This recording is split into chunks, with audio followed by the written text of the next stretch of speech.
Bueno, lo que vamos a trabajar hoy día es justamente lo que tiene que ver con la agitación psicomotora, más bien con el paciente agitado y su tratamiento, su manejo. ¿No? En términos de definición, bueno, todos sabemos en la práctica lo que significa un paciente agitado, pero es importante como precisar dimensiones, puesto que a veces no es fácil en el proceso hacia la agitación máxima hacer un diagnóstico precoz. Entonces, es un estado de hiperactividad, ¿cierto?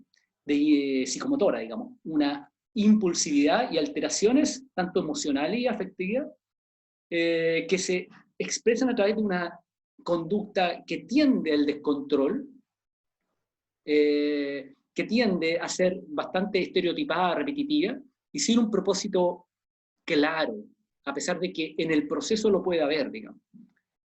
Es un cuadro clínico de emergencia, de un manejo bastante complejo, y frecuentemente compromete a otras personas que pueden reaccionar ante la conducta del paciente con violencia también y contribuyendo hacia una escalada. O sea, la agitación psicomotora promueve respuestas en los demás que pueden contribuir negativamente a la evolución del cuadro clínico. Puede ocurrir en diferentes settings, o sea, puede ocurrir la agitación psicomotora en la calle, frente a un consulta en un servicio público, un ambulatorio, en los servicios de urgencia, puede ocurrir frente a una situación de la vida diaria, en el hogar, etcétera, o sea, en diferentes settings. Y por supuesto, desde el punto de vista clínico, necesitamos estar preparados para poder afrontar situaciones de este estilo, que permitan la recuperación del autocontrol. Ahora, hay algunos elementos desde el punto de vista de los ambientes y los espacios clínicos es que promueven o de alguna manera hacen propicio para que se desencadenen en algunos pacientes estas agitaciones. Y claro, por supuesto, la situación nacional de estrés, las situaciones individuales, sociales que contribuyen en esto, la sobredemanda de los servicios públicos, la sobreexigencia de los equipos clínicos, digamos, la no formación en cómo poder responder frente a la demanda de los pacientes, son elementos que van contribuyendo a una atmósfera de estrés intenso que puede terminar en una agitación psicomotora. Por lo tanto, el conocimiento de cómo se producen desde un proceso inicial hasta ya la agitación desatada, cómo se produce eso, va a permitir justamente actuar, primero prevenir que se desencadene un cuadro clínico como este, una emergencia de este estilo, o evitar la escalada. Ahora, hay un cambio muy significativo desde hace algunos años en el paradigma del manejo de la agitación psicomotora. ¿En qué sentido? Que el paciente agitado, lo que promovíamos inicialmente era controlar desde fuera, nosotros como agentes clínicos, el control del paciente, y lo que buscamos ahora básicamente es que el paciente recupere su autocontrol.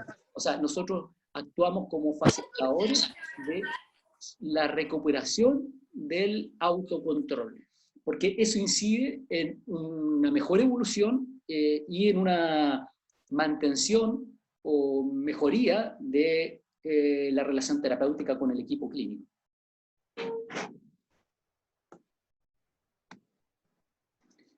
Hay algunos datos epidemiológicos, es muy interesante esto, porque es un problema creciente. ¿Por qué? Bueno, porque efectivamente la saturación de los espacios clínicos va permitiendo que se vaya desencadenando una sobredemanda que a veces hace que se produzcan elementos de incomunicación o de no respuesta a los usuarios frente a sus demandas. Y eso va generando enojo, enfado, tensión, estrés, que puede terminar en agitación psicomotora. Ahora, en el 50% de los proveedores de salud relatan en estudios de población que han sido víctimas en alguna vez durante su carrera, dentro de su trabajo, digamos que han sido víctimas de violencia alguna vez durante ellos. En mi caso, por ejemplo, yo recuerdo muchos episodios de haber vivido episodios de violencia. Ninguno afortunadamente grave en términos de agresión física, pero sí de agresión verbal y tal vez física, pero que no han tenido una severidad muy importante, pero, o sea, absolutamente soy parte de esa población en que han tenido experiencia de estar inmerso en un espacio de agitación psicomotora, pero también de ser como dirigida la agitación psicomotora con violencia hacia mí. Ahora, en una encuesta de residentes médicos, esto es un estudio que se hizo en Estados Unidos, y también se ha hecho en Australia y en Japón, donde muestran prevalencias más o menos similares. El 78% relataban haber experimentado algún acto de violencia en su lugar de trabajo, y con una distribución muy similar entre hombres y mujeres. En otra encuesta en Estados Unidos mostraban que el 73% de los residentes de psiquiatría, así como nuestros becados, por ejemplo, habían sido víctimas de amenaza, y el 36% de agresión física directa, digamos. Ahora, también sabemos que en nuestros ambientes clínicos el 2/3 de nuestros equipos no han tenido un adecuado entrenamiento en el manejo del paciente con agitación psicomotora, o con el paciente agitado o con enojo. O sea, estamos al debe en eso. Ahora, por supuesto, la presencia de arma blanca, de armas de fuego o armas improvisadas, aumenta la escalada hacia la violencia. Eso es muy importante. Se me viene a la memoria episodios en el hospital donde de pronto han llegado pacientes con diversos tipos de armas y claramente amenazantes. Recuerdo una paciente que ya falleció, que era una paciente digamos, que formaba parte de los poetas de Valparaíso, y que ella se descompensaba, y cuando se descompensaba a veces tenía episodios de tensión, y en una oportunidad llegó al hospital y viajó, digamos, desde digamos, los límites entre Viña y Valparaíso, micro, y llegó acá con un martillo, digamos, en su bolsillo, y llegó a romper la puerta que da hacia el policlínico, digamos, antes de subir al segundo piso de la parte administrativa, y con clara intención de agredir a alguien, digamos, pero porque formaba parte de una descompensación maníaca con síntomas psicóticos. Recuerdo otro paciente que en un contexto psicótico y trastorno de personalidad ingresó al hospital con un cuchillo enorme, digamos, y que en esa oportunidad todo el equipo de contención estaba a su alrededor, pero con la distancia debida, y pidiendo el apoyo de carabineros, por ejemplo, y que al final, digamos, se controló la situación antes de que yo llegara. O sea, de verdad, yo creo que si les pregunto a ustedes, han tenido experiencias al respecto. O sea, algo bastante prevalente. Ahora, en términos del origen, la patogénesis de la conducta violenta no está bien entendida, en el sentido que tenemos factores, sabemos que hay factores que juegan un rol, pero exactamente cómo se va generando ese proceso hacia la violencia, hay bastante misterio al respecto. Ahora, hay factores que sabemos categóricamente que participan en el desencadenamiento de una crisis de agitación psicomotora. Bueno, tiene que ver con qué, con el ambiente, como les hablaba, por ejemplo, los espacios, los settings de urgencia, por ejemplo, son espacios propicios para que se desencadenen estos cuadros de agitación, digamos. ¿Por qué? Bueno, porque la gente viene con mucha demanda, con necesidades, trae su historia cultural a cuesta, con frustración, etcétera, y la capacidad de nuestro equipo muchas veces de dar respuesta oportuna a su demanda, digamos, se excede, y a veces tampoco no tenemos el modo o no tenemos la formación en esos espacios para poder responder a un paciente de la manera adecuada como para evitar la escalada. La historia social, médica de los pacientes, las relaciones interpersonales y factores genéticos, neuroquímicos, endocrinos, el tema del abuso de sustancias y alcohol es un elemento que juega un rol muy importante. Por lo tanto, siempre frente a la emergencia de una agitación psicomotora, tenemos que evaluar lo antes posible cuáles son las causas que están desencadenando esta crisis, desde el punto de vista médico, desde el punto de vista social, desde el punto de vista de frustración.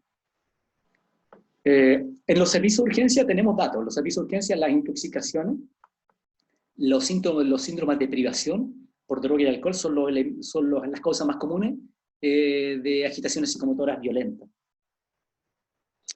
Por lo tanto, hay siempre, frente al enfrentamiento de una situación de agitación psicomotora, hay elementos que tenemos que utilizar, digamos, o sea, desde elementos clínicos como el hemoglucotest, por ejemplo, la saturación de oxígeno, los signos vitales completos, la heteroanamnesis construida a través de la historia de la familia, los antecedentes clínicos que disponemos en el hospital, para poder entender tal vez de dónde puede estar derivando esta agitación psicomotora y poder actuar oportunamente, porque a veces esto puede significar salvarle la vida a un paciente, digamos. Sabemos que desde el punto de vista de nuestro hospital, por ejemplo, en las enfermedades psiquiátricas como la esquizofrenia, la manía, los trastornos de personalidad, la depresión psicótica, los episodios psicóticos como dimensión en sí mismo, los delirios, o sea, los síndromes confusionales, los cuadros demenciales en que se sobreagrega a veces delirium, son elementos que están jugando un rol en el desencadenamiento de agitaciones psicomotoras. Hay una mnemotécnica que se utiliza desde el punto de vista de la medicina, más que nada, digamos, sobre todo para poder investigar cuando un paciente llega a un servicio de urgencia con agitación psicomotora y poder tener presente los factores que pueden estar incidiendo en la precipitación de una agitación psicomotora. Y esta mnemotécnica dice find me, digamos que remea una palabra en inglés, pero que en el fondo tiene que ver con un recordatorio. Por ejemplo, la F de funcional, cuando hablamos de una causa funcional hablamos de causa psiquiátrica, me refiero, o endógena, esquizofrenia, trastorno bipolar, manía, episodio psicótico, etc. La I de infeccioso, saber que tenemos que buscar pacientes, causas infecciosas que pueden estar jugando un rol en la agitación psicomotora de un paciente, no sé, una infección urinaria, una neumonía, por ejemplo, una encefalitis, etc.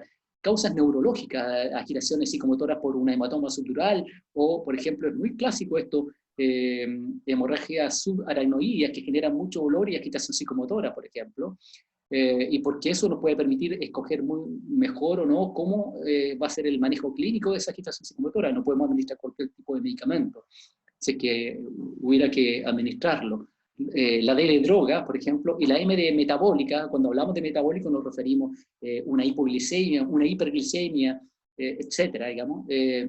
Causas endocrinas, por ejemplo, un hipertiroidismo con una tormenta tirotóxica, por ejemplo, etcétera. Ahora, con esto uno puede ir organizando la búsqueda de las causas de una agitación psicomotora derivada de un síndrome confusional o delirium. Aquí, bueno, un poco lo que les he hablado, ¿cierto? Cuando estamos hablando de causas de delirio que generan conducta violenta, las causas toxicológicas, las causas neurológicas metabólicas, otras causas médicas, como por ejemplo estado de shock, ¿cierto? AIDS, etc. Y causas psiquiátricas. Bueno, tenemos una manera, generalmente en los servicios de urgencia y en psiquiatría, para poder abordar la agitación psicomotora. Los urgenciólogos lo utilizan mucho también, o sea, de manera muy grosera, podemos dividir las causas de tipo exógenas, psicógenas, o endógenas, algunos plantean, o funcionales, o psicóticas, que es la tercera. Cuando hablamos de exógenas nos referimos a estados confusionales, o sea, causas que pueden derivar un síndrome confusional o un delirium. Recuerden que el año pasado hicimos la ponencia de delirium, o sea, y todas las causas que implica, ¿cierto? Causas como el finding, ¿cierto? Causas metabólicas, infecciosas, funcionales. Aquí tenemos, ¿cierto? Y generalmente cuando hablamos de una agitación psicomotora que puede en la base estar siendo precipitada por un síndrome confusional, generalmente se instalan de manera brusca, son fluctuantes en el día, generalmente tienden a ser peor durante el atardecer, en la noche, hay una alteración de conciencia, una incapacidad de mantener la atención focalizada, ¿cierto? Hay alteraciones perceptuales, o sea, los pacientes confunden el equipo con otras personas que ellos conocen, como si estuvieran interactuando con un sueño y que mezclan la realidad con el sueño. Y después, al otro día, los pacientes están perfectamente como si nada hubiera pasado, no recuerdan nada de lo vivido, ¿cierto? Que pueden ser múltiples causas, como les decía, como las que les mostré hace un rato atrás, causa infecciosa, causa toxicológica, etc. Vasculares, metabólicas, endocrinológicas. Por lo tanto, requiere un examen súper exhaustivo para precisar el origen. Cuando hablamos de la agitación psicógena, nos referimos a una reacción, ¿cierto? Frente a una situación de estrés o demanda que no es satisfecha, o que hay una intolerancia a esa frustración del paciente.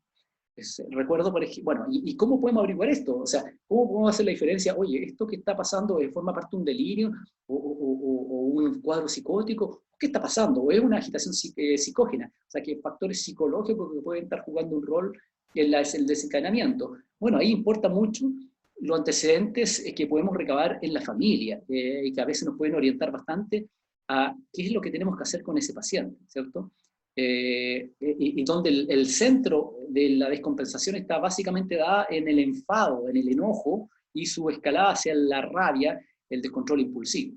¿Mm? Por supuesto, predisponentes están desde situaciones de vulnerabilidad personal a factores ambientales desde el punto de vista de la ansiedad que generan las situaciones vivenciales del paciente en lo social, en lo familiar, lo político, etc. Recuerdo el caso de una paciente que tenemos hospitalizada, donde su agitación psicomotora comenzó en su familia a propósito de una crisis vivencial, un conflicto familiar relacionado con situaciones entre familiares, digamos, y esa discusión se fue escalando en el tiempo hasta que en ese momento se produjo la agitación psicomotora con mucha, mucha violencia. Pero bueno, lo que permitió hacer el diagnóstico fue justamente la heteroanamnesis, la construcción de una historia respecto a lo que el familiar nos contaba. Y la agitación psicótica, bueno, se refiere básicamente a descompensaciones de cuadros que nosotros conocemos, o sea, pacientes esquizofrénicos, por ejemplo, pacientes con cuadros psicóticos breves, pacientes con episodios, o sea, trastornos bipolares, con episodios maníacos, por ejemplo.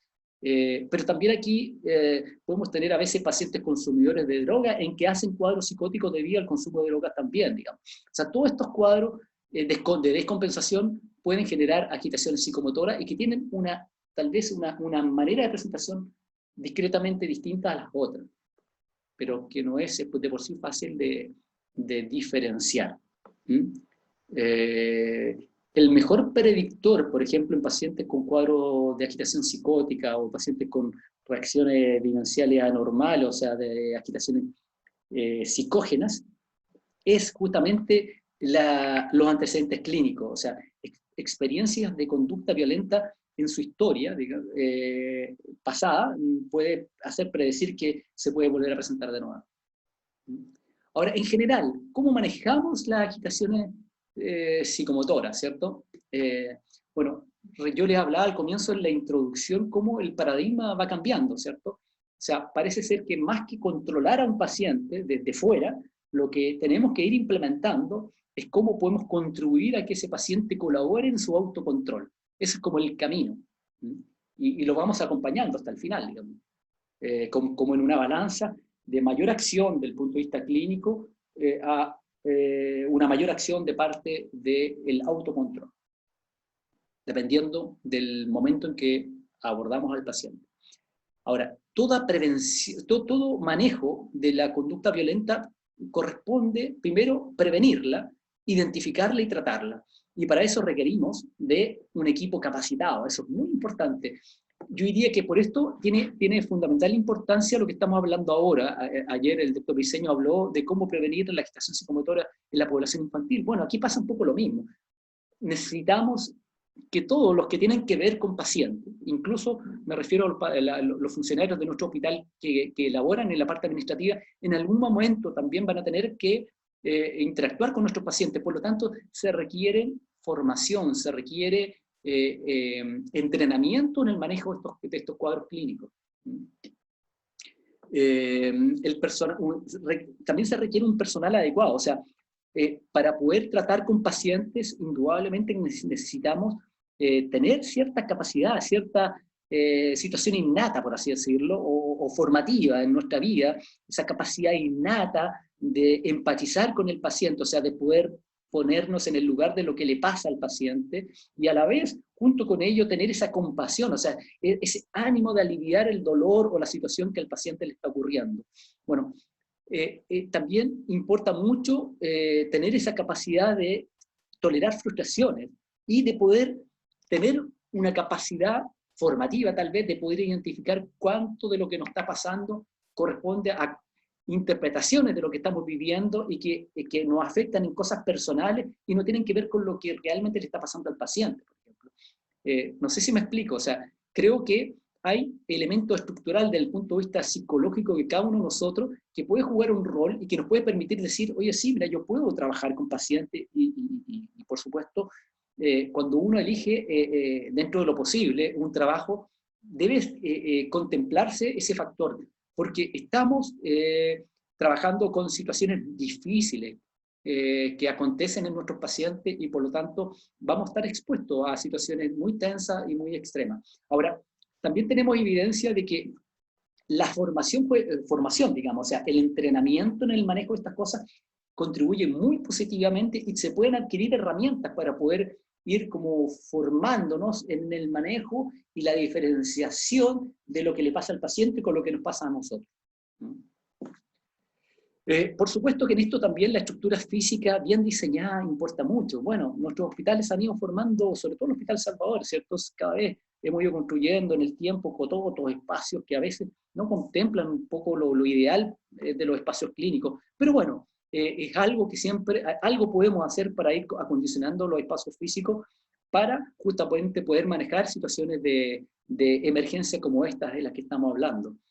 Las medidas de prevención general, bueno, por supuesto, o sea, y esto pasa desde la propia selección de los agentes clínicos que trabajan en este ámbito, con también la formación de nuestros equipos, ¿no? De todos nosotros.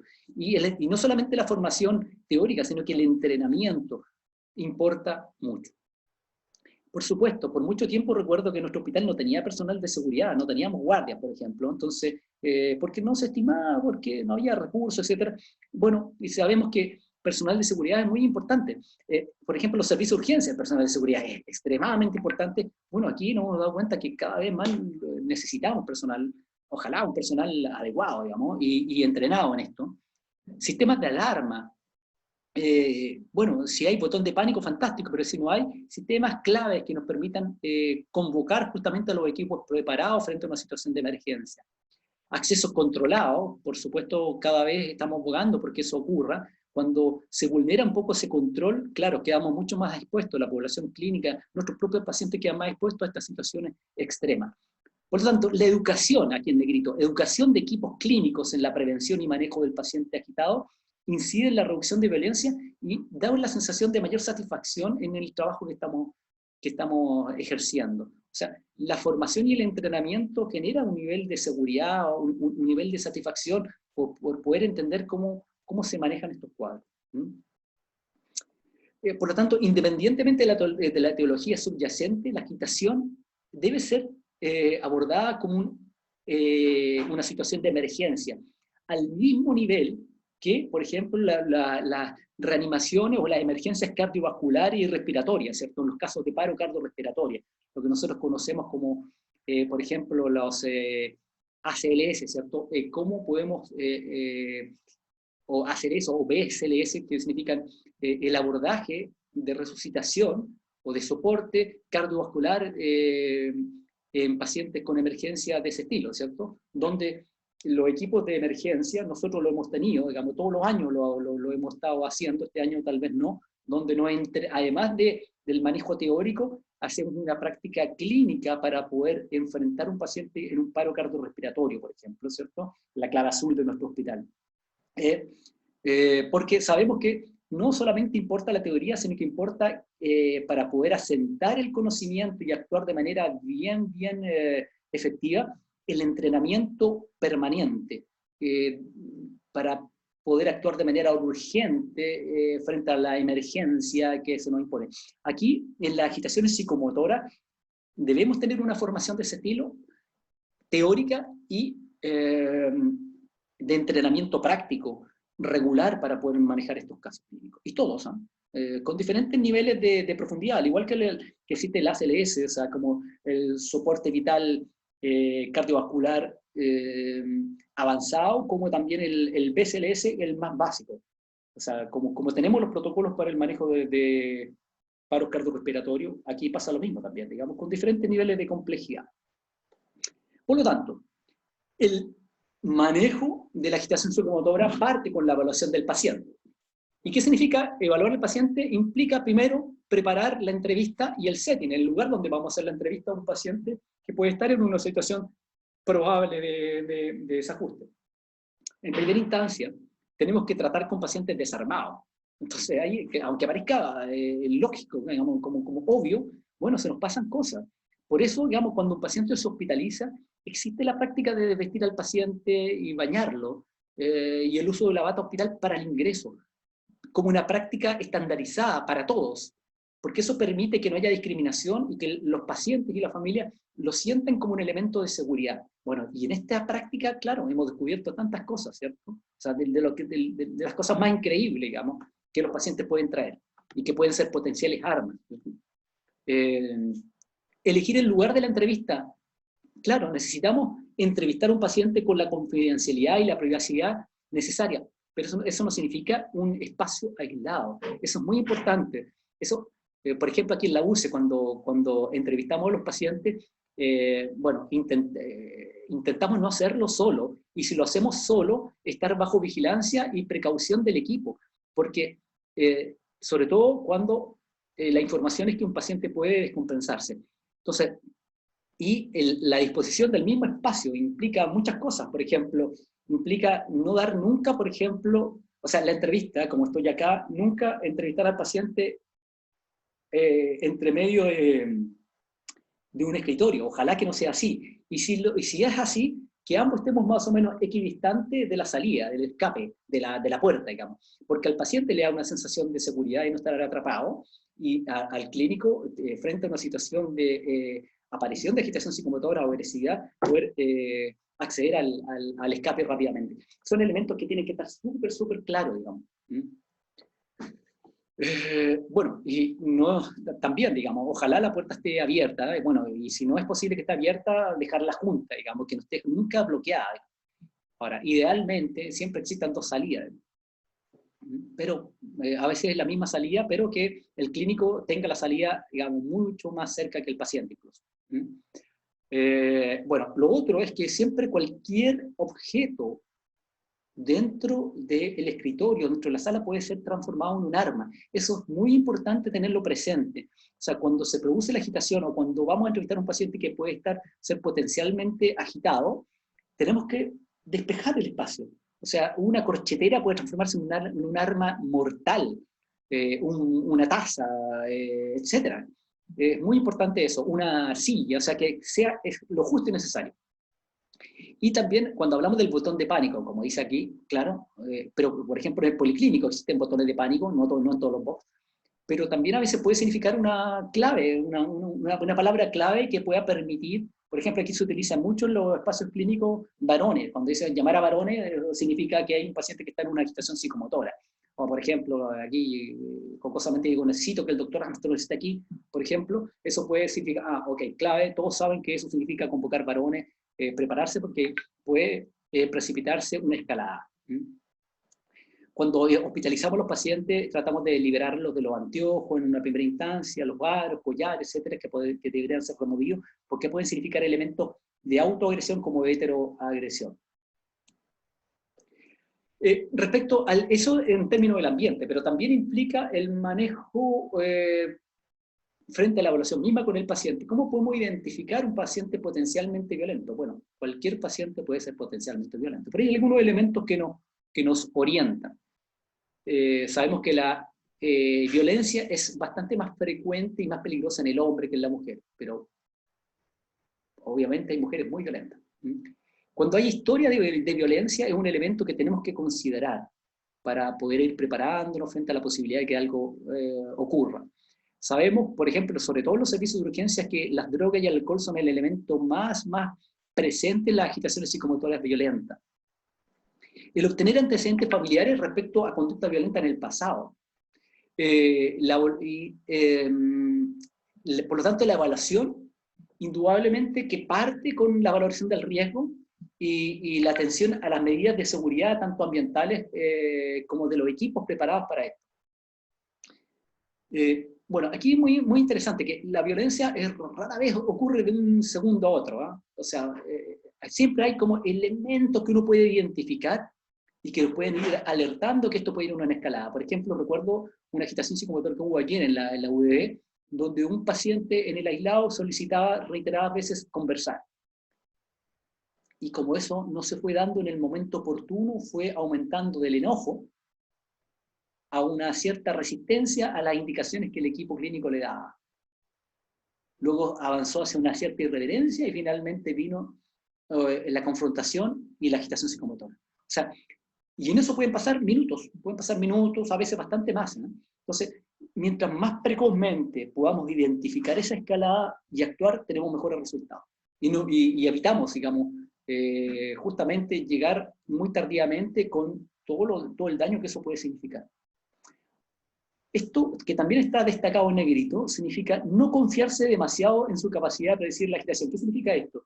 Recuerdo el caso, digamos, publicado en una de las revisiones clínicas que hice en Estados Unidos, digamos, donde publicaban el caso de un médico, psiquiatra, que frente a la situación de un paciente que estaba con agitación psicomotora severa y con una conducta violenta muy importante, llegó él y como tenía una muy buena relación con el paciente, le dijo, digamos, desarmó a todo el equipo y dijo, no se preocupen, yo conozco a este paciente, él se va a controlar conmigo, yo voy a poder conversar con él. Y entró a una pieza que no cumplía ninguna de las condiciones de seguridad, pero él, digamos, estimó que era capaz de predecir la agitación y manejar la situación del paciente, bueno, y ese colega terminó muerto, digamos, o sea, fue degollado por el paciente al actuar de esa manera. O sea, ¿qué quiero decir yo con esto? Digamos, que no hay que confiarse demasiado en las capacidades, una, de predecir la agitación hasta dónde va a llegar esto, o la capacidad de poder controlar esto. O sea, tenemos que actuar con todo el equipo activado en el manejo de la agitación psicomotora, muy importante. Y por lo tanto considerar a cualquier paciente que está enojado como potencialmente agitado. Bueno, dado todo este contexto, o sea, el ambiente físico preparado, el acondicionamiento frente a un paciente enojado del ambiente, la consideración frente a la entrevista, cómo hacerla en el espacio físico, pero también qué elementos nos vamos a fijar para saber si este paciente puede devenir violento. Esta escalada desde el enojo, ¿cierto?, de la irreverencia o la resistencia a las indicaciones y los protocolos hasta la agitación psicomotora, bueno, pero tenemos ya cuando esto está bastante avanzado, hay ciertos signos de inminente violencia, que es importante tenerlos muy claros en la evaluación del paciente. Cuando el paciente empieza a tener una conducta provocativa, empieza a patear las paredes, empieza a no respetar la distancia, empieza a mostrar un comportamiento enojado, o empezar a hablar a fuerte, ¿cierto? A gritar, ¿cierto? Y a tener comportamientos agresivos, por ejemplo, empiezan a levantar las camas aquí, la hacen sonar, etc. Dan portazos, cambian frecuentemente de posición, empiezan a estar inquietos, se mueven de un lado para otro, salen de una sala, entran a la otra, y empiezan a tener actos agresivos. Bueno, todos estos son elementos de inminente violencia que nos hacen activar los protocolos de emergencia. Muy importante. ¿Cuál es el manejo ya frente a esto? Implica, cuando se desata la agitación psicomotora, tenemos que alejar al paciente de los otros pacientes que pueden transformarse en cómplices o solidarizar con el paciente en una situación de, o sea, generar psicosidad, ¿cierto? O sea, lo primero que frente al paciente agitado, tenemos que darle un espacio de mayor privacidad para poder conversar con él, para poder activar el protocolo de manejo de la desescalada. Eso es el primer, es la regla, son muy importantes, porque si no podemos tener una reacción en cadena. Lo hemos tenido aquí en la UCI.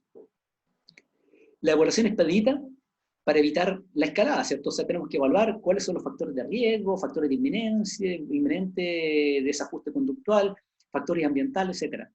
Un área tiene que ser bastante tranquila y con ventanas de observación, o sea, tener un espacio acondicionado, ojalá lo mejor posible, o sea, si lo tenemos que improvisar, lo creamos, pero considerando los elementos de escape, de luminosidad necesaria, de poder cómo actuar, etc.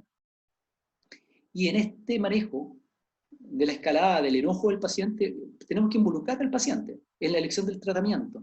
O sea, desde la conversación que vamos aproximándonos a él, vamos permitiéndole que él recupere un cierto nivel de elección. Eso generalmente baja la guardia muy significativamente en los pacientes, se ponen menos reticentes y sienten que todavía tienen un cierto nivel de control y decisión.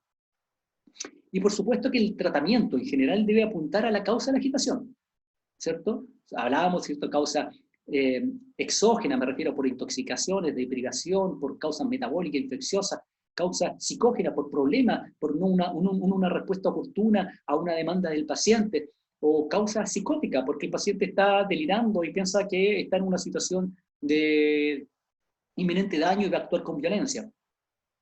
Y siempre, siempre, siempre, evitando las medidas coercitivas. O sea, en otras palabras, no vamos a prometerle castigo al paciente, o que si no hace esto va a ocurrir esto otro de manera coercitiva.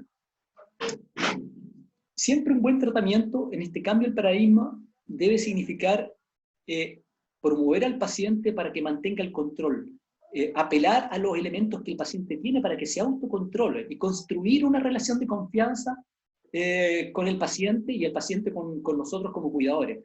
Siempre apelar a eso. Por ejemplo, recuerdo una intervención de un paramédico que yo escuché mientras estaba un paciente en una situación de bastante tensión.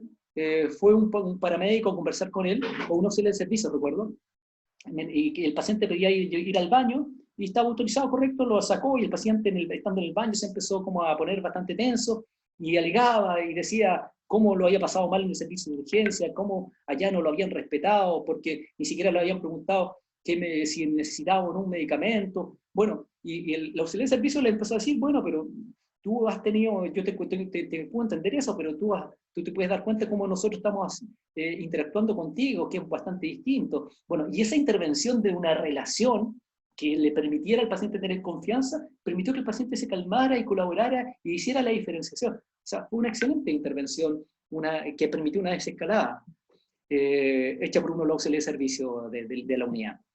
Bueno, la oportunidad del tratamiento farmacológico es crucial. O sea, a veces cuando llegamos muy tarde a la intervención farmacológica, significa que el paciente ya escaló demasiado y hizo que fracasara probablemente todo el resto de las intervenciones verbales.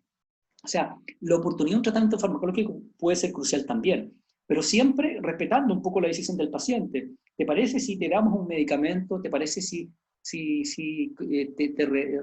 entregamos al paciente el medicamento que habíamos elegido en primera instancia, oral, para que tal vez te disminuya tu angustia en este momento y puedas conversar con más tranquilidad? Habitualmente los pacientes acceden frente a eso. Y recordar que siempre el objetivo no es dormir al paciente, sino más bien calmarlo. Y siempre esto también es un cambio. O sea, preferir el tratamiento oral. Yo pongo aquí o inhalado, porque existen medicamentos que son inhalados, que todavía no lo tenemos en el hospital, ¿eh? pero está la loxapina, por ejemplo, que es un antipsicótico que actúa bastante bien para la agitación psicomotora y que se inhala. El paciente mismo, casi como hace estos inhaladores por succión para el asma, aquí se succiona ese medicamento y contribuye muy positivamente a la tranquilidad del paciente. Bueno, entonces hemos hablado de cómo hacemos el manejo. Hablé de algunos elementos generales, ¿cierto? El manejo del ambiente, la preparación del equipo, la relación de confianza en términos generales, pero tenemos tres elementos centrales dentro del manejo ya directo con el paciente. La contención verbal, ¿cierto? Que aquí llamamos contención emocional, que es la primera, que es antes que los fármacos incluso, o puede ir junto con los fármacos muchas veces. La contención farmacológica, o sea, que busca calmar al paciente, que disminuye su sufrimiento emocional y no sedarlo, necesariamente. A veces sí, pero es mejor disminuir la angustia, la ansiedad, la tensión emocional, calmar al paciente y no dormirlo, porque eso nos permite evaluar un paciente y poder hacer el diagnóstico diferencial de la crisis de agitación.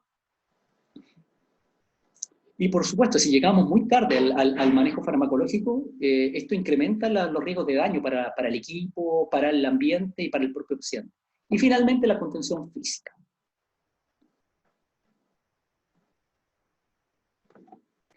Partamos con la contención verbal. Bueno, todos los pacientes son candidatos, merecen tener la opción de calmarse mediante técnica verbal. Siempre, siempre, siempre, siempre, siempre.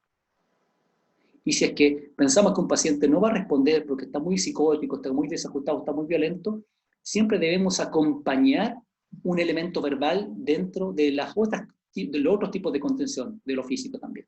Eso es muy importante. Nunca renunciamos a la contención verbal, aunque estemos aplicando las otras etapas. ¿Por qué? Porque permite una interacción y nos permite también evaluar al paciente, el estado mental, si está confuso o no está confuso, si está psicótico o no está psicótico, si está enojado o no está enojado. Si es psicógeno o no, digamos. Ahora, si persisto oposicionista frente a esta contención verbal, o violento, o incapaz de interactuar apropiadamente, bueno, por supuesto, las medidas restrictivas empiezan a operar, digamos, ¿cierto? Ahora, es importante que siempre dentro de la contención verbal, siempre que vemos que existe alto riesgo de inminente riesgo de conducta violenta, vamos a convocar con botón de pánico, palabra clave, al equipo que va a estar ahí presente, pero presente, para poder actuar si se transforma esto en una escalada hacia la violencia. O sea, tú vas a estar haciendo una concesión verbal con un equipo que ya está activo para eventualmente actuar y operar. Siempre dentro de la contención verbal establecemos una relación colaborativa con el paciente, ¿cierto? En el fondo, como les decía inicialmente, o sea, del paradigma de calmar al paciente, lo ayudamos a que se calme él mismo, en el fondo. Es como el concepto. Le entregamos elementos desde la escucha, desde la validación del paciente, desde apelar a sus capacidades de controlarse, a que el paciente vuelva a tener un locus de control interno. Entonces, bueno, aquí hay algunas claves, ¿cierto? Yo aquí redacté algo más o menos similar a lo que digamos, el grupo beta, ¿a qué se refiere? Fue un grupo de trabajo en Estados Unidos que generó un protocolo de manejo de pacientes para la desescalada verbal. O sea, cómo interactuar con el paciente para generar una disminución de la tensión a el autocontrol, con algunos elementos que tenemos que considerar, que son más o menos los que he hablado. A eso se le llama el grupo beta, o el protocolo beta, que está en inglés, significa best, o sea, las mejores prácticas de evaluación y tratamiento del paciente agitado. Best, mejores prácticas de evaluación y tratamiento para el paciente agitado. Entonces, ¿qué es lo que decía esto? Que en general la desescalada con frecuencia toma la forma de un bucle, o sea, que toma una cosa circular a través de un discurso verbal donde el equipo de salud, el agente de salud, el líder que va a interactuar con el paciente, encuentra una manera de responder, o sea, responde al paciente que está de acuerdo con la posición del paciente, o la valida al menos. Así que sí, puedo entender que tú estás enojado porque has hecho una solicitud y que nosotros no hemos respondido con la celeridad o con la oportunidad que tú mereces, digamos, ¿cierto? Y claro, muchos otros pacientes se han enojado por situaciones similares, pero luego, una vez de validar esa situación, entramos, pero a un siguiente discurso, pero bueno, pero la conducta que estás teniendo, tengo que dejarte clara, que no podemos aceptar que tú tengas una conducta de patear las paredes y de amenazar a nuestro equipo, porque eso nos produce daño y te produce daño a ti también. Entonces, generamos también un setting donde, además de validar el enojo del paciente, o sea, de comprenderlo, le marcamos un poco en qué ámbito estamos. Y en este círculo volvemos a escuchar al paciente en una nueva demanda y volvemos a responder para nuevamente responder y ajustarlo un poco a lo que nosotros esperamos. Bueno, en toda esta cosa circular de interacción con el paciente, de una escucha de verdad, una escucha honesta y atenta a la demanda del paciente y el discurso del terapeuta o del miembro del equipo que está interactuando con el paciente para que él logre su autocontrol, sabemos que tú tienes esa capacidad de poderte controlar. Tal vez te podemos ayudar, si tú quisieras, con algún medicamento, si tú piensas, o tal vez lo que tú estás pidiendo pudiéramos responderlo de la siguiente manera. Hemos tenido experiencia con otros pacientes que han estado en una situación similar contigo, como la que tú estás pasando, y que se han beneficiado con esta medida. ¿Qué te parece a ti? Y volvemos a escuchar al paciente, como un círculo de la desescalada verbal que va permitiendo transformar esta conducta violenta, esta tendencia a actuar su rabia en un discurso verbal. Bueno, todo esto que estamos haciendo no es tan lento, ¿eh? O sea, en el fondo, una desescalada verbal perfectamente puede tomar 5 minutos, hasta 10 minutos, generalmente, ¿eh? Y sus ventajas potenciales son, por supuesto, la seguridad, el resultado y la satisfacción del paciente, pero también para el equipo. O sea, recuerden que cuando los equipos actúan, se exponen a salir dañados, francamente. Hemos tenido funcionarios, nuestro equipo, recuerdo ayer hablaba con uno de ellos que frente a una situación de contención salió súper mal herido por un golpe con una herida en la piel, en la cabeza, en la frente, bueno, o en esta interacción violenta de poder controlar a un paciente que está con una agitación y estamos conteniéndolo físicamente, se pueden producir imponderables. Entonces, la desescalada puede evitar todo eso. Por supuesto que no en el 100% de los pacientes va a resultar, pero no importa. Incluso aunque tengamos que recurrir a la contención física, la desescalada verbal siempre va a permitir que tal vez una contención sea mucho más breve y que no se dañe, por ejemplo, la relación terapéutica con el equipo. Recuerdo otro paciente que tenemos ahí en la UDD, un chico que, por ejemplo, me decía él, que a propósito también de una mala noticia que recibió, porque tenía que estar más tiempo que lo que necesitaba, se agitó, digamos, y no obtuvo la respuesta en el momento que él la necesitaba, esto fue escalando y se agitó y lo contuvieron. Pero cuando conversamos, soltamos la contención, el paciente se comprometió, etcétera, ya no era necesario seguirlo conteniendo, y finalmente el paciente me decía que él valoraba mucho la relación que tuvo mientras estaba siendo contenido con uno de los funcionarios que le fue hablando, le fue diciendo que entendía un poco y le fue explicando lo que estaban haciendo en términos temporales, el propósito de ayudarlo, y el paciente después valoraba eso, decía que agradezco mucho porque eso me permitió a mí calmarme y sentir seguridad que lo que me estaban haciendo no era una agresión, sino que era algo que me permitía ayudarme a controlarme. Por lo tanto, la interacción de la escucha y la respuesta honesta, digamos, es un elemento muy importante. Por lo tanto, como les decía, la entrevista debe realizarse siempre de manera honesta, respetuosa y directa. Les voy a mencionar algunas cosas. Digamos. O sea, directa, ¿por qué? Porque tampoco podemos evitar ni obviar cosas que están pasando. Por ejemplo, un paciente violento y que tiende a agredir o que está arrojando cosas, tenemos que decir que esas cosas no las vamos a aceptar, que no las podemos aceptar. Pero tampoco lo vamos a amenazar, de que si tú no paras te vamos a contener. No tiene que ver con eso, sino que tiene siempre que ver con que lo vamos a ayudar a controlarse, pero que eso es inaceptable dentro de este espacio y que tenemos que nosotros resguardar la seguridad de nuestro equipo, de nuestro ambiente y de ti mismo también. Siempre tienen que ser gestos amigables, porque ayudan a establecer una confianza, como les decía. ¿Qué significa esto? Un tono de voz suave, o sea, no gritando, firme, pero calmo, o una voz calmada.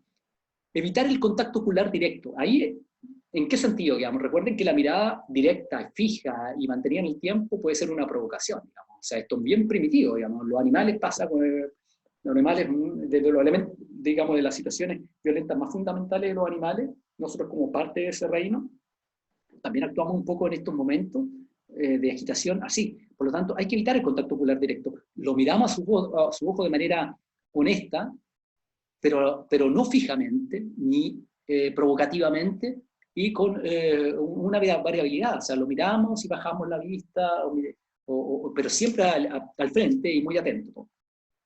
Evitar aproximarse súbitamente, o sea, hacer cambios bruscos, porque eso pueden ser interpretados como violencia, o como inminente violencia hacia el paciente va a actuar. O acercarse por acá, por ejemplo, evitar eso, ¿no? Y nunca a menos de 2 brazos de distancia. Nunca menos de 2 brazos de distancia. Eso es muy importante. Ahora, algunos pacientes son conscientes de su control de impulso, de su descontrol de impulso, y agradecen un encuadre de límite explícito.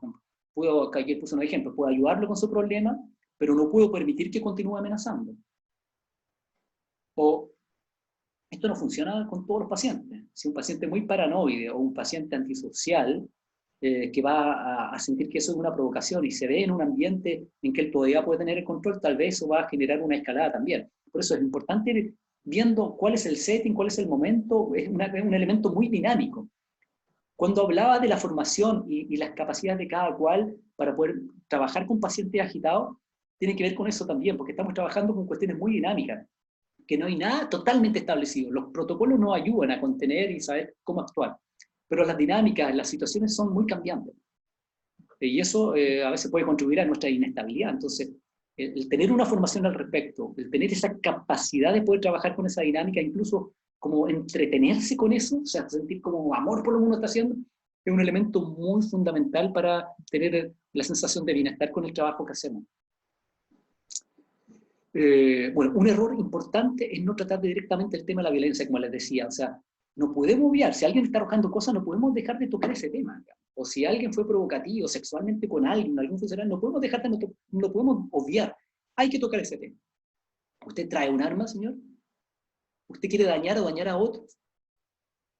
Me parece que está enojado, puedo entender lo que le está pasando, me gustaría que me explicara cuál es la causa de su enojo. ¿Mm?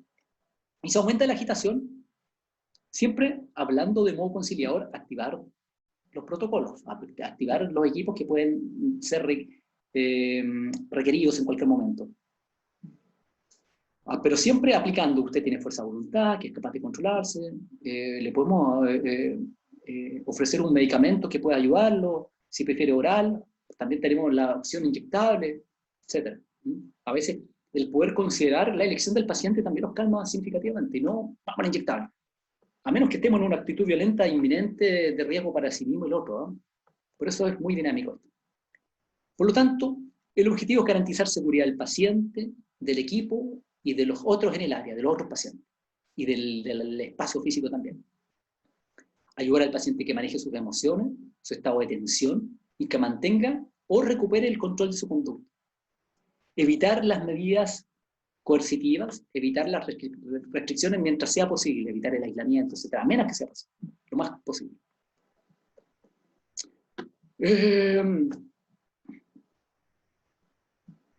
Bueno, aquí lo que agrego en esta diapo es que cuando hablamos de la desescalada verbal, incorporamos elementos no verbales siempre. O sea, no basta que yo estoy diciendo si te comprendo, como por otra parte es tener una actitud de enojo, de enfado, de molestia, o de displicencia, o de risa, por ejemplo. O sea, si yo tengo que ser concordante con lo que estoy haciendo, estoy atento y estoy involucrado contigo, tanto en mi comunicación verbal como en mi comunicación corporal. Eso es muy importante, en la postura que tengo mis manos, si estoy así, por ejemplo, o si estoy así, etcétera, o estoy mirando para atrás, no sé, no. O sea, estoy con el paciente, tengo mis manos relajadas, sueltas, las mantengo en una postura que el paciente sienta que son conciliadoras, etcétera. Una mirada que no es provocativa, una mirada que es respetuosa, compasiva. Ahora, cada médico y agente de salud debe recordar 4 razones principales para utilizar la desescalada. ¿Por qué esto? Primero, porque cuando intervenimos físicamente podemos salir muy mal parados, pero también validamos la conducta violenta del paciente. O sea, el paciente sabe que con la conducta violenta se resuelven las cosas. Cuando hacemos la desescalada, el paciente entiende que existen otras maneras de resolver sus demandas. Ahora, sabemos que cuando contenemos a pacientes, habitualmente, si estamos evaluando un paciente en el ámbito ambulatorio o en una urgencia, habitualmente estos pacientes van a tener estadías bastante más largas en el hospital. También recordar que es una medida de calidad. O sea, recuerden que nosotros punteamos dentro de la cantidad de contención a nivel de todos los hospitales de psiquiatría nacional. Pues, a partir de esos resultados que digamos, a nivel de ministerio, es que empezamos a hacer intervenciones de este estilo, digamos, de aplicar medidas de contención emocional siempre, ¿no? Bueno, esto es el consenso de la Asociación Americana para el manejo psiquiátrico de emergencia, ¿cierto? El consenso beta, ¿cierto? Para la desescalada, el trabajo para esto, ¿no? ¿Qué es lo que dicen ellos? Así bien concretamente, siempre, como les decía, un poco la repetición de lo que ya les he dicho, ¿cierto? O sea, cuidamos en el manejo del medio ambiente, el personal, y cómo se prepara y su formación, ¿cierto? El espacio físico diseñado para ser seguro. Si no lo diseñamos, lo rediseñamos. Un personal apropiado para el trabajo, o sea, tenemos que tener ciertas capacidades de tolerancia a la ambigüedad, a los cambios dinámicos permanentes, a la capacidad y seguridad personal respecto a lo que uno hace, el de poder controlar los propios impulsos, el de no enganchar fácilmente con la rabia, el dolor del otro paciente, el poder hacer esa diferenciación, etc. El control impulsivo, la constancia. O sea, el personal con entrenamiento adecuado, o sea, tenemos que entrenarnos todos y permanentemente en este tipo de acciones. Por supuesto, tener disponibilidad y cantidad adecuada de personal capacitado, digamos. O sea, ojalá todo el hospital tuviera permanente capacitación, digamos. Todo el hospital, diría yo, pero por supuesto hay experiencias de todo. Hay experiencias en que hay ciertos grupos de intervención que están más capacitados para intervenciones más extremas. Y por supuesto tener escalas de medición de la agitación, que además de poder estar atento a los elementos de inminente descontrol violento de un paciente, de una agitación psicomotora, o de elementos que puedan predisponer a un paciente a esa agitación, podemos aplicar escalas, y por eso los pacientes cuando ingresan le aplicamos la escala BARS, que se aplica aquí en el hospital, ¿cierto? Que más o menos considera estos ítems, estos 7 ítems, ¿cierto? Por ejemplo, la dificultad o incapacidad para despertar, por ejemplo. Ok, da un cierto puntaje. Está el paciente dormido, pero responde normalmente al contacto verbal o físico. O sea, aquí estamos viendo causas más bien de una agitación, eventualmente relacionado con el síndrome confusional o delirio. El paciente está somnoliento, parece sedado, tranquilo y despierto, signos de actividad manifiesta, física o verbal, se calma con instrucciones. O sea, el paciente es o extremadamente o continuamente activo y no requiere restricción, pero no requiere restricciones todavía, o el paciente está violento y requiere restricción. Bueno, es una manera como de ordenar un poco la agitación psicomotora. Hay otra escala. No es lo único, pero por lo menos permite como ir objetivando elementos. O nos obliga a buscar signos de agitación. ¿Qué significa el personal con entrenamiento adecuado? Porque es un esfuerzo de equipo. Debe haber un equipo, un número adecuado de personas para proporcionar la desescalada verbal. O sea, ofrecer siempre la posibilidad de medicación voluntaria y mantener la seguridad si la agitación del paciente se convierte en violencia. O sea, la capacitación de los equipos puede permitir actuar de ese modo. Ahora, es muy importante y beneficioso, que es lo que hacemos acá, ¿no? Tener suficientes personas para proporcionar una comunicación no verbal al paciente de que la violencia por parte del paciente no será un comportamiento aceptable. ¿Qué significa? Porque habitualmente los pacientes, o sea, si se produce una agitación psicomotora y hay 2 funcionarios para poder manejar esto, por supuesto, o un funcionario, el paciente habitualmente, digamos, puede ser que continúe escalando porque siente que una situación es dominable por él. Ahora, el equipo de desescalada debe contar con 5 a 6 miembros del equipo, o sea, al menos 5, ¿ya? Y compuestos por enfermeras, médicos técnicos y de seguridad si están disponibles, auxiliares de servicio, etc. Ahora, como les decía, el clínico siempre debe automonitorearse y sentir seguridad al aproximarse al paciente. Eso es muy importante. Y existen 10 dominios de la escalada que habla este grupo de fuerza beta, digamos, que significa, primero, respetar el espacio personal, 2 brazos de distancia y salida expedita para ambos, tanto para el paciente como para el clínico. No ser provocativo, o sea, tiene que estar, como les decía, las manos relajadas, ¿cierto? Postura no provocativa, o sea, no estar así, por ejemplo, sino que una postura no provocativa, y no mirar al paciente directamente a los ojos, permanentemente. O sea, uno establece un contacto visual, pero no provocador. Establecer un contacto verbal siempre, es el primer contacto que el líder debe hacer. O sea, habitualmente el que genera el primer contacto verbal se transforma en líder, pero no siempre. A veces se puede, si el primero que hace contacto no tiene la preparación necesaria, puede traspasar eso a cuando llegue el líder. Habitualmente los equipos muy estructurados es el enfermero el que genera ese efecto, digamos. A veces también puede ser el médico. Pero también puede ser un paramédico, como les contaba yo, el auxiliar de servicio ahí en la UDD. Ser conciso, o sea, un lenguaje súper simple, no muy rebuscado ni enredado, simple, directo. Identificar cuáles son las necesidades del paciente, qué es lo que necesita usted, qué es lo que está pasando, quiero escucharlo, por favor. ¿Cómo se está sintiendo? ¿Cuál es su solicitud? Escuchar atento a lo que el paciente está diciendo. Y luego repetir, o sea, si entendí bien, me gustaría que usted me corrija, pero usted me está solicitando, lo que usted necesita es tal cosa. Y al paciente se le da el espacio para que lo vuelva a decir, como en este círculo, ¿cierto? Es validar de algún modo al paciente en su dolor, en su demanda, pero no su actuar. O sea, acuerdo a estar de acuerdo con no estar de acuerdo. O sea, sí, toda persona debería ser tratada respetuosamente, por supuesto. O sea, hay otros que se sentirían como usted de la misma manera, por supuesto, puedo entender. Pero establecer la ley y los límites, claro. Informar que la violencia o el abuso no puede ser tolerado. De manera firme y directa, pero siempre conciliadora. Y ofrecer opciones y optimismo. O sea, los pacientes se sienten empoderados y se sienten que alguna capacidad de escoger tienen. Prefiero el tratamiento oral, que puede generar ese efecto, o el tratamiento inyectable. Y por supuesto informar al paciente lo que se va a hacer y al personal también. Ahora, que hay algunas técnicas que vienen desde la industria, que vienen desde los negocios, ¿cierto? Que, desde los coaches, ¿cierto? Hay una mnemotécnica que tiene que ver con las 3F, ¿cierto? Feel, felt, found, o sea, siento, sentí y encontré, digamos. Por ejemplo, entiendo la manera, cómo puedes sentirte, por ejemplo. Otros en la misma situación se han sentido así también en el pasado. He tenido experiencias con pacientes que se han sentido como tú, pero también muchos de estos pacientes han encontrado que haciendo tal cosa, que recibiendo este medicamento se han sentido mejor, o etcétera. O algunos también hablan de la respuesta afirmativa del sí.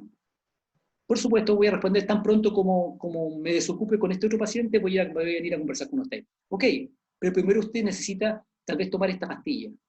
Entiendo absolutamente por qué quiere que se haga eso, pero en mi experiencia hay mejores formas de obtener lo que necesita. Por ejemplo, tal vez a través de esto, pasar o mañana, esperar que pueda como recibir este tratamiento y volver a conversar. ¿Qué cosas no se deben hacer nunca? Discutir. Esto no es una discusión. Esto no es una confrontación. Es un proceso terapéutico que colabora con el paciente para que recupere su control. Póngase los pantalones, viene un besito para las cosas, por favor. No, nada de machismo aquí, nada de cosas de ese estilo. La condescendencia, sí, por supuesto, no, mira, sí, yo, etc. No. O sea, tampoco hay las cosas bien claras también respecto a los límites que existen. Tampoco ordenar al paciente que se calme. Cálmese. No pasa por el orden, sino que pasa por la transmisión de una comunicación y darle un sentido a ello. Una amenaza de llamar personal de seguridad invita a la agresión. Voy a llamar a personal, voy a llamar a varones. No, eso nunca se hace, nunca se amenaza, jamás. Y por supuesto la criticidad, o sea, el ser crítico con el paciente, o interrumpir y no permitir que el paciente se explaye, o dar respuestas defensivas, sí, pero no clarificar lo que el paciente desea antes de responder, porque no entenderlo, no haber escuchado al paciente, o enganchar con la ira del paciente, a tomarlo de manera personal. Por ejemplo, no te voy a contar que tú me estés llamando así, que me estés, oye, ¿qué te creí? Ah, no, que me estés sacando la... No, nada de personal. Y por supuesto, nunca mentir. De lo que le informamos al paciente siempre es algo que se cumple. Porque si hacemos estas cosas, lo reciben como un desafío a probarse. Siempre tomar toda amenaza seriamente. No negar o minimizar la conducta amenazante. Nunca, como les decía el caso de este colega publicado, ¿cierto?, en Estados Unidos. Y si las técnicas verbales no son efectivas y la escalada ocurre, el clínico debería excusarse y convocar ayuda. Ahora, ¿cómo lo hacemos? A través de claves, a través de botón de pánico, a través de algo que ya se convocó y que están todos a la espera, digamos. ¿Cierto? Tú estás interviniendo y está el equipo cerca para poder actuar. La contención, entonces hablamos de la desescalada, la contención verbal. Segundo, la contención farmacológica, el paciente que no responde a las técnicas de desescalada verbal, o a veces, junto con la desescalada verbal, se incorpora el elemento farmacológico también, porque se lo ofrecemos al paciente. Ahora, se requiere rápida tranquilización del paciente agitado o violento cuando necesitamos que el paciente recupere su estabilidad rápidamente, ¿cierto? Ahora, si anticipamos el manejo del farmacológico, podemos llegar a un nivel de control bastante mejor y evitar la contención física incluso, ¿no? Eso es muy importante. A veces cuando un paciente está cierto rato sintiendo y solicitando algo que lo calme y no se le responde porque se espera que se dé la autorización y pasa toda una mañana y toda una tarde hasta que el paciente... Eso ha ocurrido. Eso es muy importante. Y que bueno, algunas ideas sobre algunos fármacos recomendables. Lo ideal es que sea de una acción rápida, que sea efectivo en relación a su vía de administración, que sea mínimo los efectos colaterales. ¿Cuáles cumplen estos elementos? Bueno, algunas benzodiazepinas, las dos que más se usan a nivel de los servicios de urgencia es el midazolam. Aquí nosotros en el hospital usamos una premedicación anestésica en caso de terapia electroconvulsiva. Pero es bastante sedante y de corta duración. El lorazepam es el que usamos bastante nosotros, es un muy buen sedante, bastante seguro, que se puede administrar vía endovenosa o intramuscular. Lo usamos intramuscular. Antipsicóticos de primera generación, como me refiero que son los antipsicóticos que tienen más efectos extrapiramidales, parkinsonismo, cosas así, aloperiol y el droperiol. En los servicios de urgencia, medicina general, ocupan bastante el droperiol, es bastante similar al aloperiol que usamos acá. y antipsicóticos de segunda generación, o sea, atípicos que producen menos síntomas extrapiramidales, están la olanzapina, la risperidona, la ciprasidona, aquí la tenemos oral nomás en el hospital. Lo clásico es el aldol más el lorazepam, o en el servicio de urgencia, droperiol más midazolam.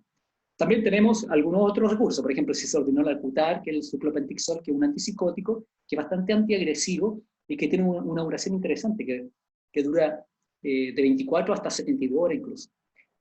O sea, es como un neuroléptico opósito pequeño, digamos, por decirse agudo y tardío. Y la olanzapina oral también se puede utilizar el spexacidis, que es una formulación, que es la original, ¿cierto?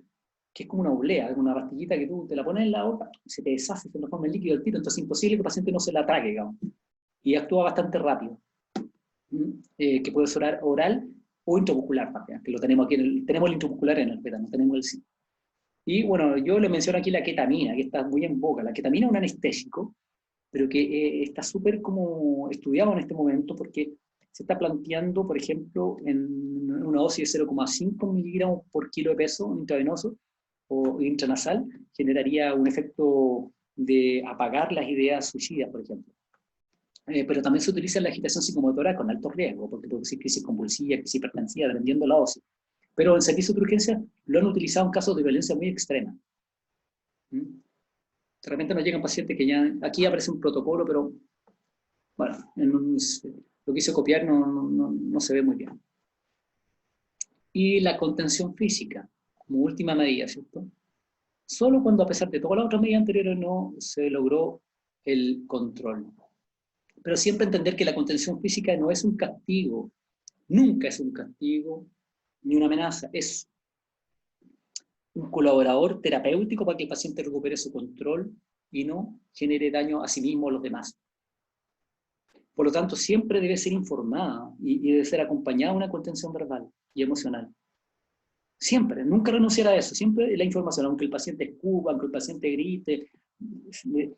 Recuerdo muchos pacientes que mientras lo están conteniendo y está con improperio para todo el mundo, y a veces yo le he dicho que esto es para usted, que le parece algo muy extremo, pero no hemos tenido opción en este momento, pero apenas esto deje de ser necesario, se lo vamos a soltar.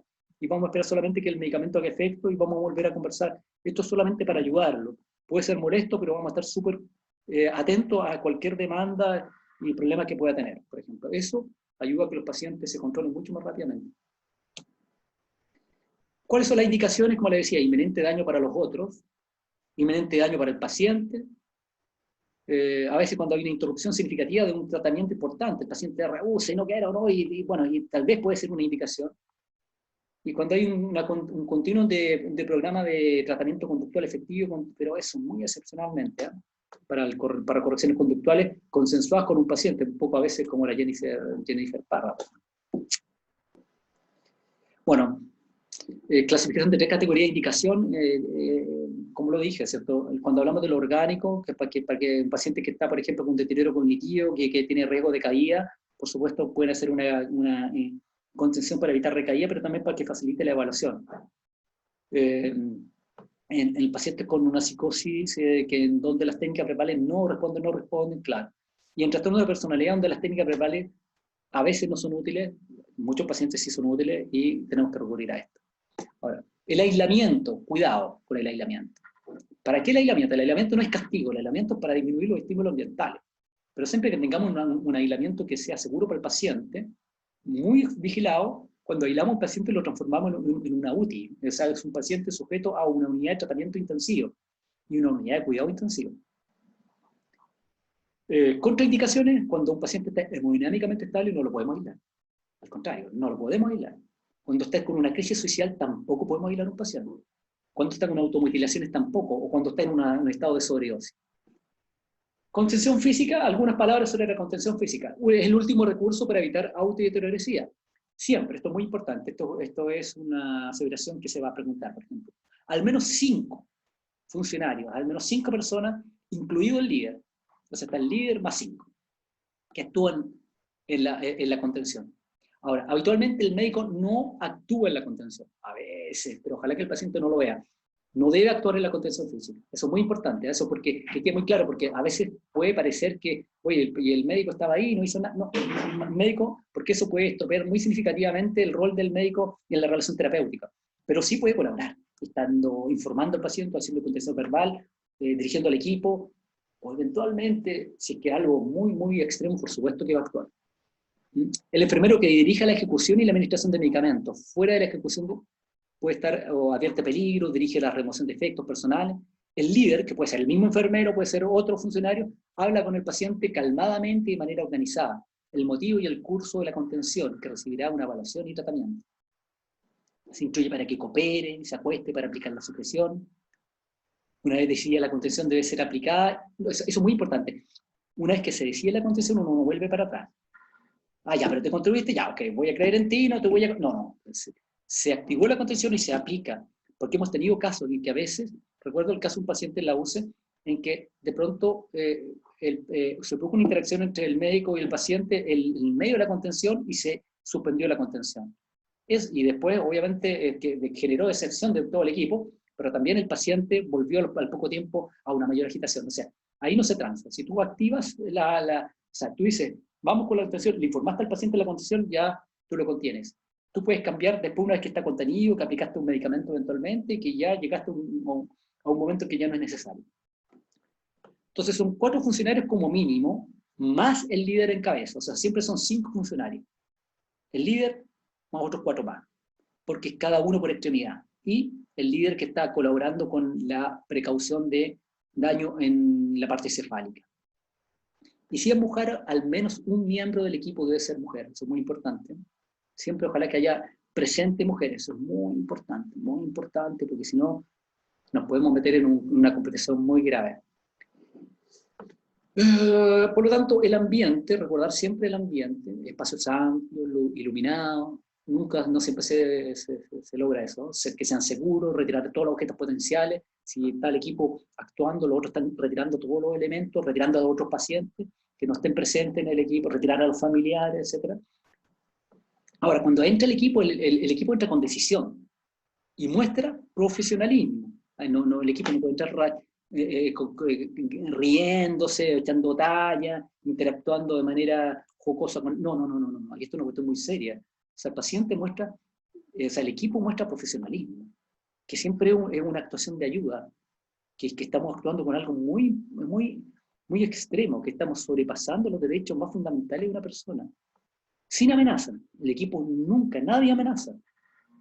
Bueno, y esto, cuando se convoca al equipo y ve que hay una buena cantidad suficiente que sabe cómo actuar, que actúa con profesionalismo y tiene decisión, generalmente el paciente baja la guardia. Y porque también se justifica, por ejemplo, aquí hubiera luchado, pero había demasiados en mi contra, por lo tanto también en un tema de ego permite que el paciente pueda como ceder frente a esto, y eso lo vemos muy frecuentemente. Bueno, paso 1, idealmente 2 funcionarios, uno por cada extremidad superior, giran al usuario de espaldas sobre el suelo, sujetando a nivel de los hombros y antebrazos y evitando que el usuario se golpee. En el paso 2, simultáneamente, e idealmente 2 funcionarios, uno por cada extremidad inferior sujetará por encima de la rodilla y tobillos, inmovilizando lo más posible la extremidad inferior. Y el paso 3, que puede ser al mismo tiempo, otro funcionario controla la cabeza y el cuello, evitando que se golpee, sujeta la cabeza con la mano más dominante y la otra con el mentón. Y en caso de riesgo de mordedura y eliminación de expectoraciones, habitualmente se le pone una mascarilla en la parte bucal sin que tape la nariz. Ahí más o menos es lo que estoy diciendo. ¿Cierto? Bueno, nosotros no tenemos esto, usamos todavía lo de género, pero tiene el mismo sentido.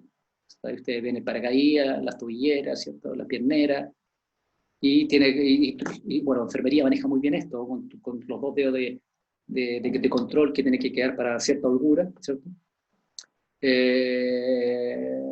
Bueno, aquí yo les voy a mostrar una cosita muy rápida, si no está muy agotado. ¿Estamos bien en el tiempo?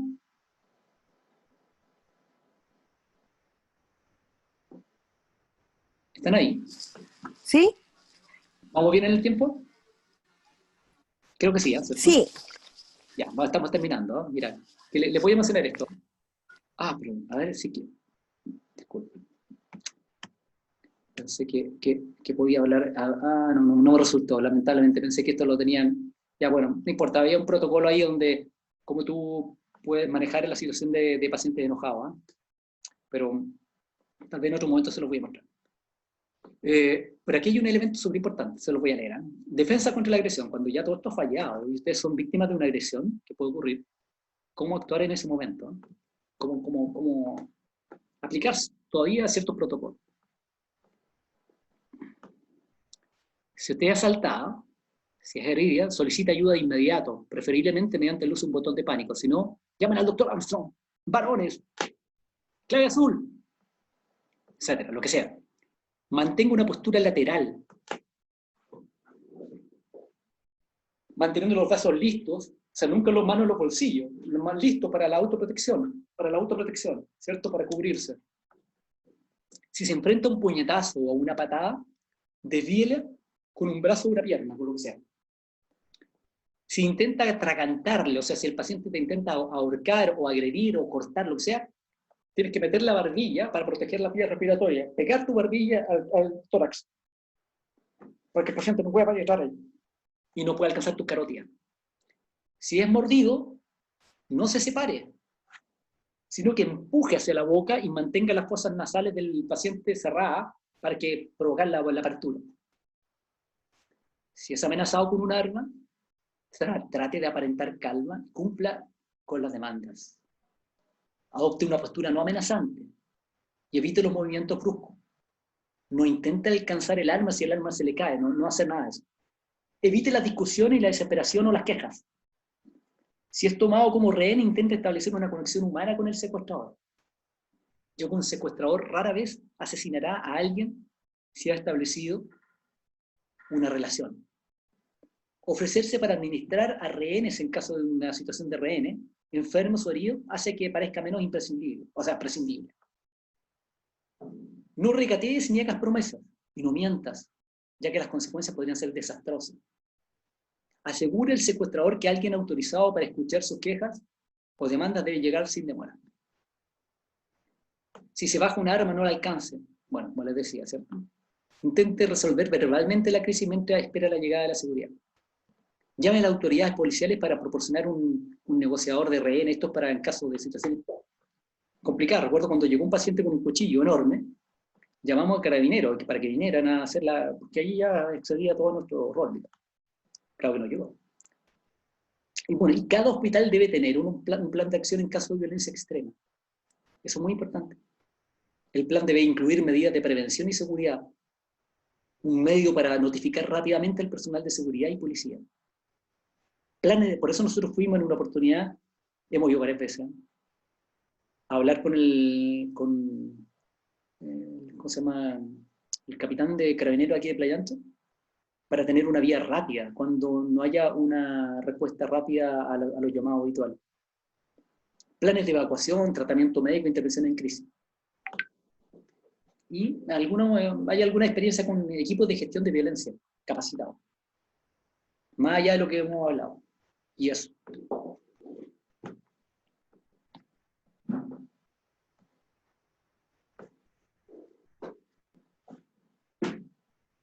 Preguntas.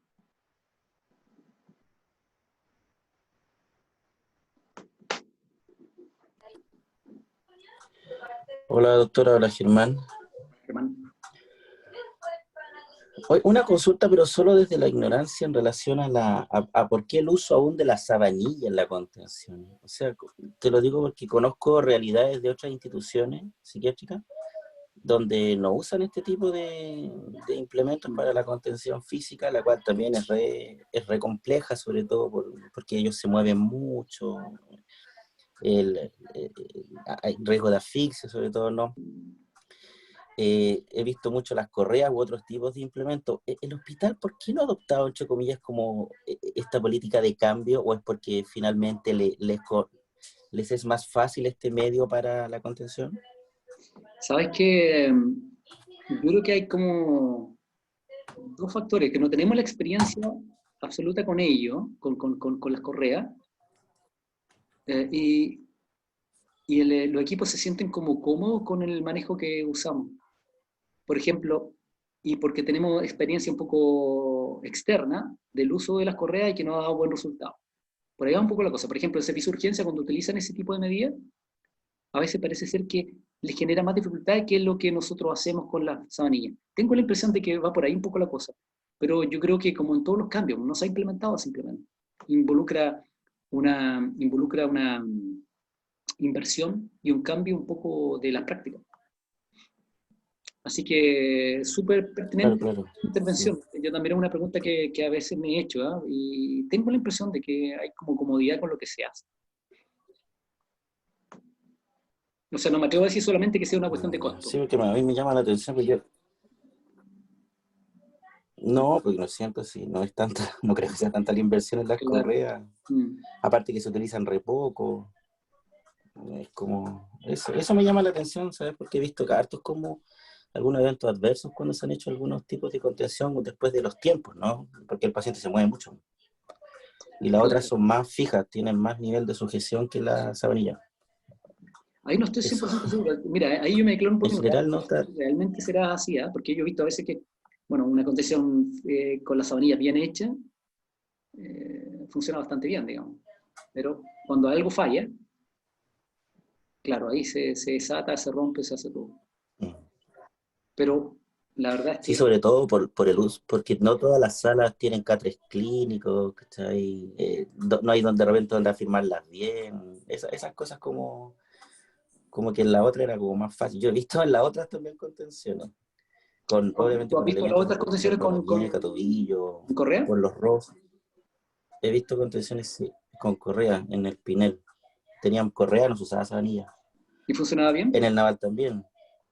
Eh, Sí, sí, no, era como más, era más visto bien el uso de la sábana como algo más primitivo en Mira, en yo el pienso mecanismo más que es un que desafío. Yo utilizar elementos más lo nuevos, voy a ¿no? mencionar y para que haya una argumentación clara, creo que valdría la pena como implementarlo. Sí. O sea, no, digamos, hacernos nuestra casuística y ver qué pasa con la implementación del concepto.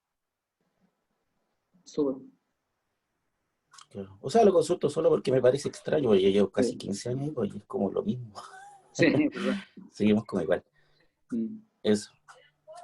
Gracias. ¿De qué? Ya pues, ¿estamos? Estamos. Vamos a terminar entonces la grabación.